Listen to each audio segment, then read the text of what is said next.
You're listening to Deep Dives with Sharks, a shark podcast focused on shark species, shark safety both for you and the sharks, and news from the past couple weeks. Sit back, relax, it's time to take a dive.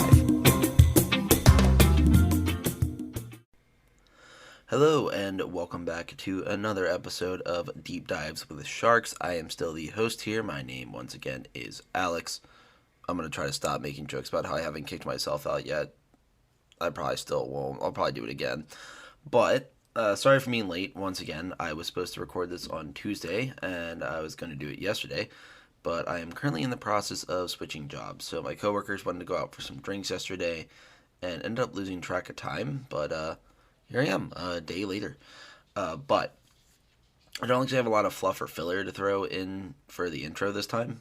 Usually have something to either joke about or talk about or anything like that, but this time I actually is kind of going to jump into it. But real quick before I do, go follow the Instagram at Deep Dives with Sharks. Tell a friend about the podcast. I also have to figure out what I'm going to call all the listeners. So suggestions will be accepted and polls will be ran and we will figure it out.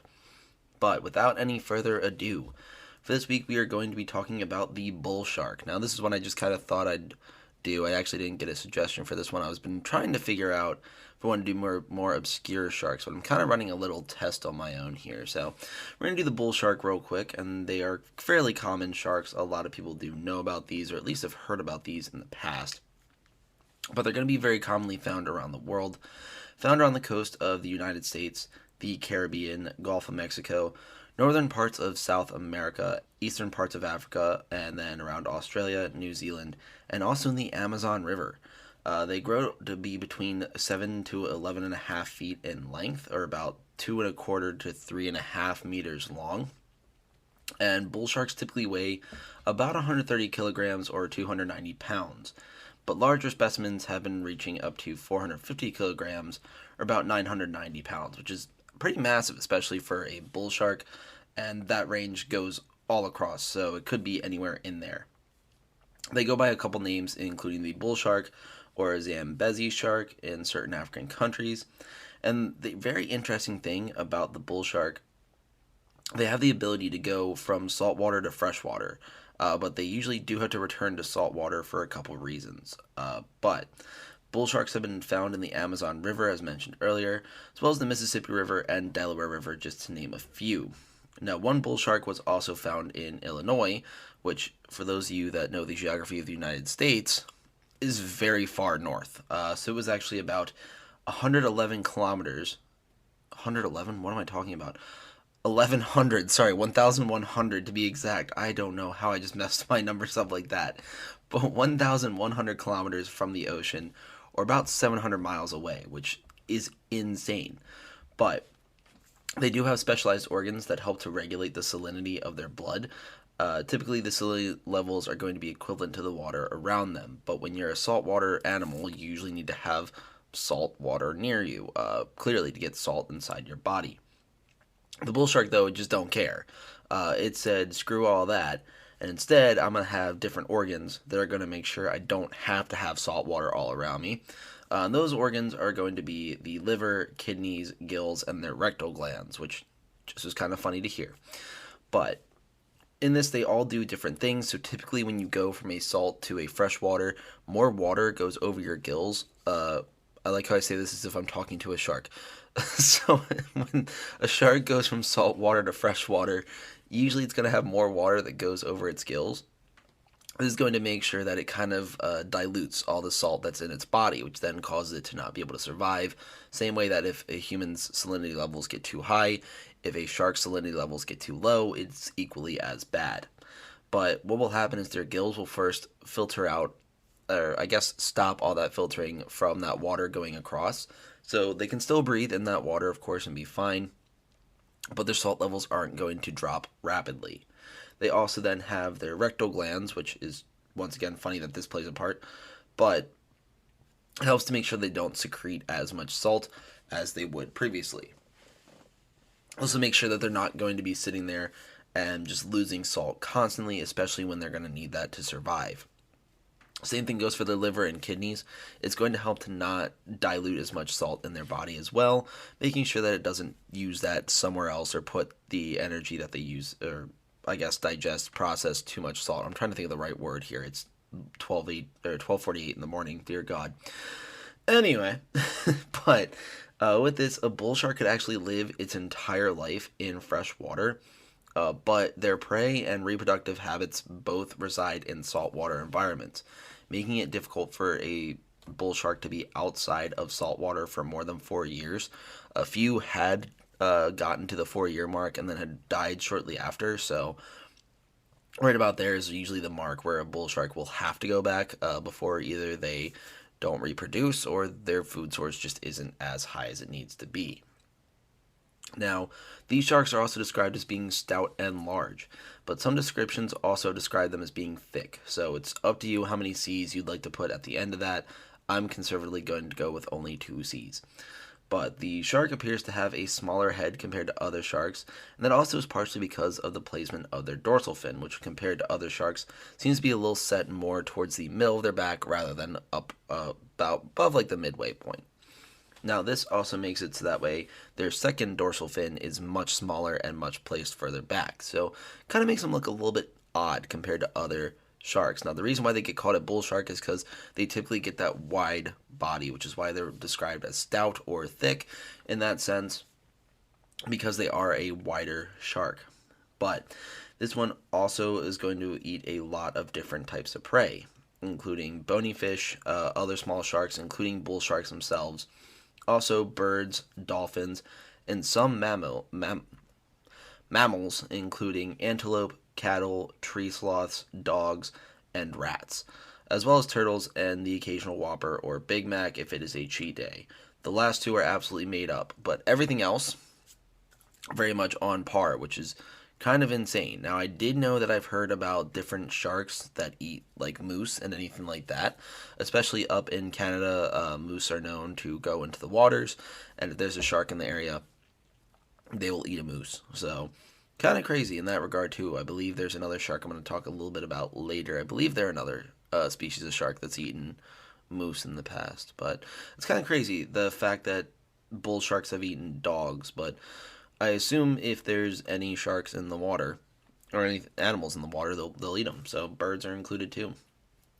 But they typically hunt solitarily, although there are times when they have paired up to hunt trickier prey, such as dolphin, especially the more intelligent types of prey that there are out there.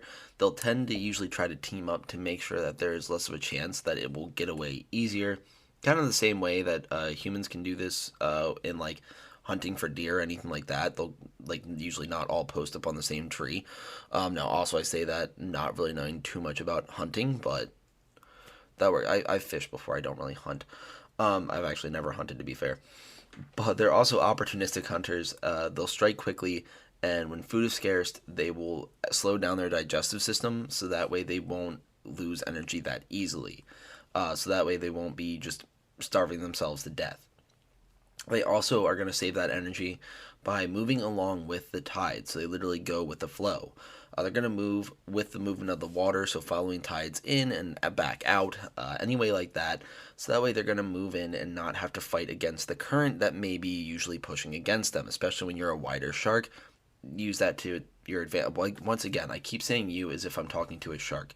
If you are a shark listening to the podcast, hi, I'm a huge fan. But in case you're not, especially when this wider shark has to fight against the current, it's going to create a lot of resistance.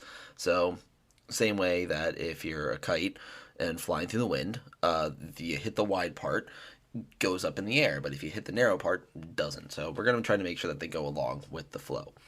But they're also usually referred to as an aggressive species, as they seem to have a hair trigger when it comes to bites, and they also are believed to be blamed for many bites when it comes to interactions with humans, along with tiger sharks and great whites. This also is due to their smaller size and their ability to get into many bodies of water. Being able to switch from fresh to salt water, they can be pretty much almost anywhere, in salt water to fresh water as well. For those of us that are in the Maryland area, bull sharks are constantly found in the Chesapeake Bay, and the estuaries around there as well. So, of course, if you're in the Severn River, anything like that, just be mindful, be careful. Just know that there could be a bull shark there. Most likely there's not going to be, but it could be nearby. Now, they also were thought to be the responsible for the Jersey Shore attacks of 1916, which has been covered by a wide variety of sources, including probably one of my favorite Dollop episodes, which if you guys don't know the Dollop, go give them a listen, which is episode 210 to be exact. And also, that was where we had 5 different bites occur that were said to be done by bull sharks. Now, at the time, was blamed on great white sharks, and they were held all across the New Jersey shores, as well as parts of New York and even Pennsylvania. So they kind of went all along there. Some were in more of creeks than they were out on the beach, so it was a really wide variety. I definitely recommend looking more into that. I think if you want to have a little laugh too, the Dollop episode is a phenomenal place to go for that, because I feel like they did a great job of covering the source as well as providing a good bit of humor to it. But it also is the event that did inspire the novel Jaws, which then inspired the movie Jaws, which then inspired a whole lot of shark panic. So many sharks were killed that summer, but with this, they were going to initially be blamed on a great white, but scientists weren't exactly sure what type of species it was, and the only remaining photos are all very blurry and grainy because it was from 1916, so it's very hard to identify. But they do believe it was a 9-foot shark that was black, and just in that description alone, kind of rules out it being a great white, as they're going to be a lot bigger. But it could be a juvenile great white, and also the ability to go into creeks and everything like that, because I believe they said one victim got bit in about 18 inches of water, so that is definitely the mark of a bull shark, and scientists in 2002 were the ones that brought this up. So about 90 years later, scientists just decided to throw bull sharks under the bus, like a bunch of jerks.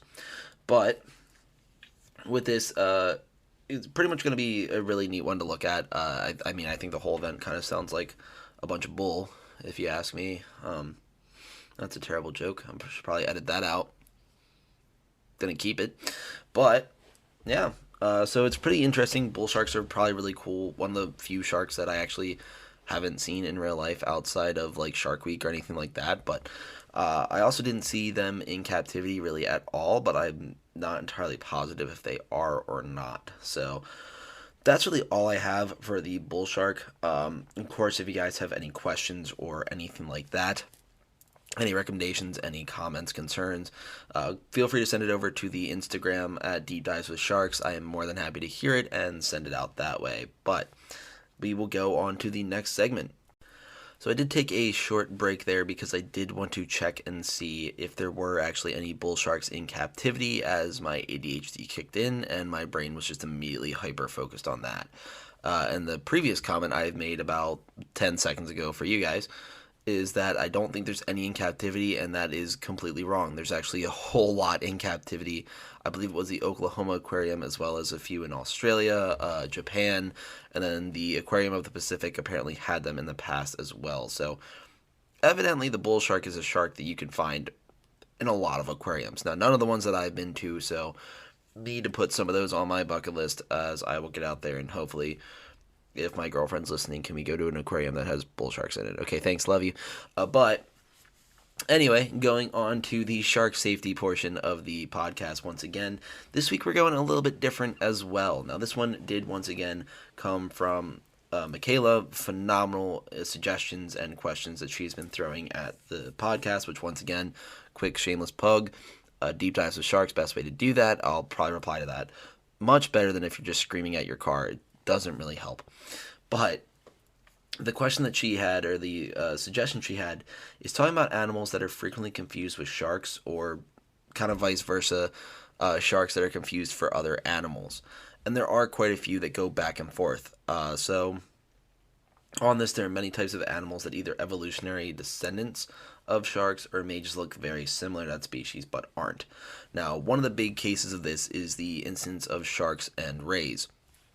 They are evolutionarily very close to each other, and their evolutionary middle, that's a very hard word for me to say right now, is going to be the guitarfish, which is available to be seen at the Georgia Aquarium. Epcot in Disney World has guitarfish, so lots of aquariums have guitarfish, and they're really cool because they quite literally look like a ray shark. It looks like you took a ray body and then put a shark tail on it. It's so cool. That is not technically a shark. It's actually a ray. Same thing with the sawfish. Many people have seen sawfish. They're those. I almost said sharks. They're rays, but they're those. They're usually kept with the sharks as well. They're the ones that have the very long nose with all the teeth that go off on the side. That's a sawfish there. Now with this, a lot of people do think that those are sharks. They're actually rays. They're kept in with sharks though, simply because they are going to require usually very similar levels of care and everything like that, so that way it's not going to be too different from other sharks there. But I mean, a great example of this, I'm pretty sure many aquariums do, but the one that I've been to that has sawfish in with their other sharks is the National Aquarium in Baltimore. They have their sawfish in with sandbar sharks, sand tiger sharks, their nurse sharks. Like, they have them in there with them, so it's going to be in Shark Alley, as they call it. And it's one of my favorite parts of the aquarium, honestly. Seeing them swim around too is really awesome.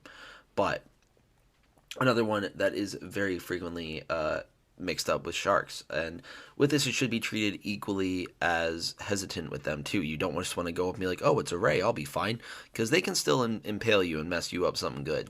So I definitely wouldn't recommend like messing with them. But another one that definitely comes in that people tend to panic and think that they're going to be a shark rather than the animal that they are is when you're out at the beach and dolphins show up. Now, really easy way to identify dolphins versus sharks. Now, there's been so many times, just a little sidebar here, but there's been, I think, every single time I've been to the beach, Ocean City, Virginia Beach, anywhere like that. I think even down like in the Galapagos, when I was there, I saw dolphins down there too, and every single time, it did not matter how many like dolphins you saw pop up. There was always some family nearby that was losing their mind, screaming about there's a shark, this, that, whatever, blah, blah, blah. Now they're elbowing grandma to get out the water and making her be the sacrifice for the ferocious beast. Meanwhile, everyone else is just standing there looking at them like, what in the world is wrong with you? So it's one of those things that typically doesn't happen, but for people that don't know, it can be a really, really scary situation because you are at that moment are thinking it's going to be life or death. But in reality, it's a dolphin that's eating a school of fish nearby. And usually they're in a pod, so there's a bunch, which is reason number one why you can easily tell a dolphin versus a shark.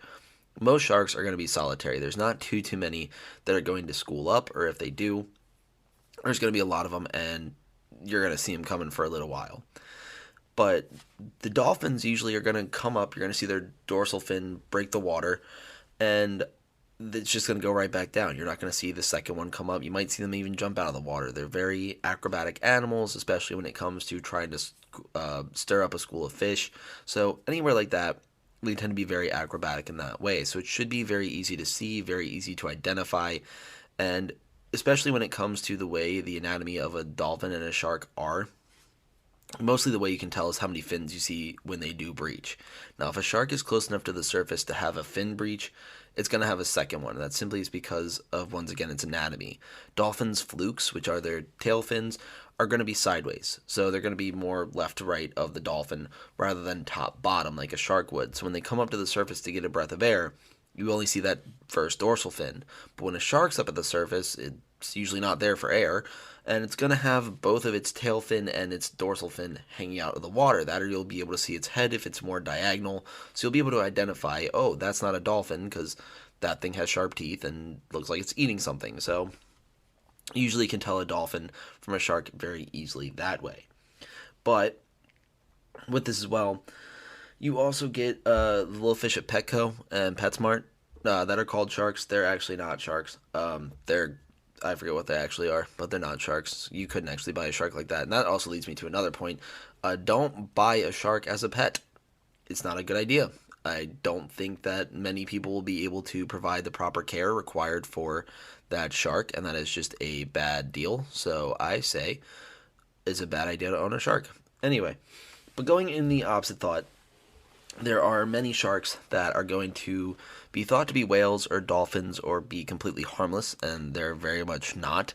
Now, I did do a whole section on the whale shark, which is one of the ones I'll be talking about a little bit here, where I was talking about how they're essentially harmless. They can't really hurt humans, but even they can hurt humans in a way. So they can unintentionally hit them with their tail. They can go to dive down back into the depths and then pull someone down with them. So there's a lot of ways that that can happen too.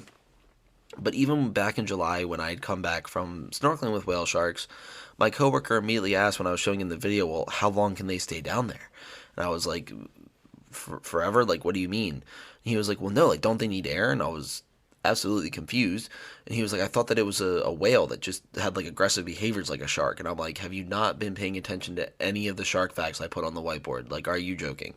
But it's one of those things that people don't realize. A whale shark is fully a shark. It only gets its name whale because of the size of it and also the food that it eats, very similar to what a whale would. But at the same time, it is still a shark and it can still do some harm, although unintentionally. But two other ones that get very confused for other animals other than a shark are both going to be the Pacific sleeper shark as well as the Greenland shark. Both of these are slow moving sharks. They also look very round. So they usually don't have all like the more sleek, more like angular, I guess is the best word for it, kind of like curves to a shark would. And instead kind of have more of that rounder body type that a whale would have. So it makes it a little bit different there. But on this, it's going to have a lot of different things that come up in that. And people would not usually approach those sharks either. I mean, whale sharks are the ones that people usually interact with the most. But when it comes to Pacific sleeper sharks or Greenland sharks, they're very deep in the water and also in very cold water too. So people aren't typically interacting with them too much. I believe Pacific sleepers are also the ones that eat moose that I was mentioning earlier. But it's really one of those things that they don't really interact with too much. But when people do come across them when they're on like cruises or anything like that, they tend to not really, I guess, respect them as much as they would like a great white, or I mean they don't have that fear, I guess, is the other thing too. And that's a good thing though, because the whole point of the podcast is to not fear sharks. We are not trying to sit here and get you to be terrified of a shark. It's more of understanding how you can interact with a shark in a safe way, and also more that you can learn about them. Now, another thing to point out is that a lot of times people always talk about how great dolphins are versus how terrifying sharks are. But sharks only bite like a handful of people a year. And then dolphins, I think, push people that are drowning both back to shore and then also away from shore equal amounts that a shark bites someone. But every year we talk about how dolphins are heroes. So I think that's just some food for thought. But speaking of food too, you're also more likely to get hurt and or killed by a vending machine than you are to be bit by a shark. And that, of course, I don't mean that vending machines are going to come hunt you down, because if that ever happens, I don't know what in the world has gone wrong for this to occur. But with that, whenever your food gets stuck, people usually try to shove it and push it, and they're frustrated, and they're taking all their anger out on the vending machine. Then they tip it too far, and then the thing falls on them. So all I'm saying is next time your Doritos get stuck, maybe don't smack it so hard. Just give it a little shake and then call someone. That works a lot better. Or cut your losses. It's usually $1, but with inflation it might be up to $3. We'll find out. But one of those things that definitely people usually don't realize, that there's so many, like a cow's more likely to kill you than a shark. So there's so many different things that are more likely to hurt you than a shark is. But we don't fear cows. We don't fear vending machines. I mean, I fear horses, but that's different. So it's just a whole different thing there. But that's what I had for the safety portion of the podcast this week. Once again, if you have any suggestions, recommendations, send them my way. I'm more than happy to answer them. But the shark news. These I went a little bit light on this week because as I was wrapping up, I realized it was hitting closer and closer to 1 in the morning, and I have to go to work tomorrow too. But these ones are going to be kind of brief, so I can make up for it next week. But also a lot of the stories I've already covered earlier this week, because it kept popping up with the tiger shark and the scientist, and then also the great white breaching out of the ocean during the surfing contest. So those two were just dominating the news. I had to actually comb for these ones a little bit. But the first one doesn't actually have a whole lot of information to it. It was just that a shark bite was reported at Cape San Blas, I think that's how you say it. That was reported by mypanhandle.com, so it was down in Florida. It was a very brief story that someone was in the water and they got bitten. And a few things I liked about reporting from the story, not the story itself, because of course I'm never happy when someone gets bit by a shark, but the reporting itself I think was very unbiased. I think it was very just matter of fact. They didn't call the shark a monster or anything like that. They didn't say that it was an attack, but they pretty much came in and just said that it was a bite rather than an attack. Didn't really create any fear, didn't give a whole lot of gruesome detail. That's another issue too. A lot of times reporters realize that if they put a bunch of gory, gruesome detail in there, talking about how there was this much blood loss and this, that, whatever, that it's going to be getting a lot more clicks. But the thing is, usually the shark just kind of bitch you and let you go. So there's going to be blood because you're going to bleed. But, I mean, 9 times out of 10, like, I think a lot of shark bite survivors don't end up having to lose a limb or anything. They just kind of have a sick looking scar. So, I mean, that's really what happens. I mean, I'm not going to say that a shark bite's a walk in the park, but I mean, I'm also not going to say that every single shark bite results in limb loss. But from here, they then just gave the information that they could. So they were saying that the individual was bit, taken to the hospital, and was in stable condition. They weren't able to give a lot more information due to HIPAA violations or HIPAA laws, but then they also just said that they would advise using caution when entering the water. Because, I mean, the shark most likely isn't going to be there, or if it is, just make sure you're on your toes. Like, keep an eye out. Same wing that I've said here. Keep your head on a swivel. You don't want to make sure that a shark's not going to sneak up behind you or anything like that. And you should notice if one's coming up. But in case you don't worry. It happens to a lot of people. You're not going to be alone. But the next one that we have is that a juvenile great white washed up dead in San Diego. And that one was by KTLA 75. And this was just an 8-foot great white that had washed up right around Terry Pine State National Reserve. And it had been noted that it was injured very badly, especially in the mouth and head region, because there was a hook that had torn different parts of its mouth and also had a lead line that was used for larger fish, which caused it to injure the shark. Now, as I mentioned much earlier, I forget which episode it was, there were new laws in California that made sure that shark fishing, either voluntarily or involuntarily, so accidental or not, is still illegal, very punishable by fines. So they were trying to figure out who had set this up, but because it had broken off, it'd be very hard to identify who's the person that set this up. And with this, they also noted that things like this are probably going to happen more frequently as the laws get put more into effect, and also because more sharks that were tagged, more great whites in the area, had been showing up. So the population is on the rise once again, which is fantastic news. But of course, downside of that is that when you have a larger population size, you also have more of a shot for them to be caught or accidentally injured and or killed in ways that they weren't supposed to. So definitely trying to figure things out like that as well, and working through all those bumps at this time is going to be probably the navigation that goes on for a while. But that is what I have for this week. I do appreciate everyone listening and being here, and I'm absolutely amazed at how much the podcast is still growing, so I thank you all for that. Of course, if you have any questions or anything, send them over to Deep Dives with Sharks on Instagram. I'm very happy to reply there. I usually try to reply pretty quickly. Of course, I am going to school and also working a job while doing this too, so if I'm a little bit slow to that, I'm very sorry, but I appreciate you all bearing with me. I'm also still trying to put out at least a episode a week, so I'm aiming for Tuesdays usually, because I usually work the weekends, and then Monday I'm dead, but Tuesday's usually after I finish my schoolwork when I'm going to try to do this, but it's very shaky, as you guys can see with this week, so I'm going to try to stay on that. But I do appreciate you bearing with me once again. Also, make sure to tell anyone you can about it, friends, family, your grandma, whoever you'd like to. Tell them about the podcast. Sorry that I inadvertently had your grandma get elbowed by a family trying to escape a dolphin earlier, but hope she's doing all right. But of course, I thank you all for listening here. I think this is actually the latest episode I've ever recorded, because we're finishing up at 1:13 in the morning, so eventually I'll change that. But thank you all so much for being here, and I will see you in the next one.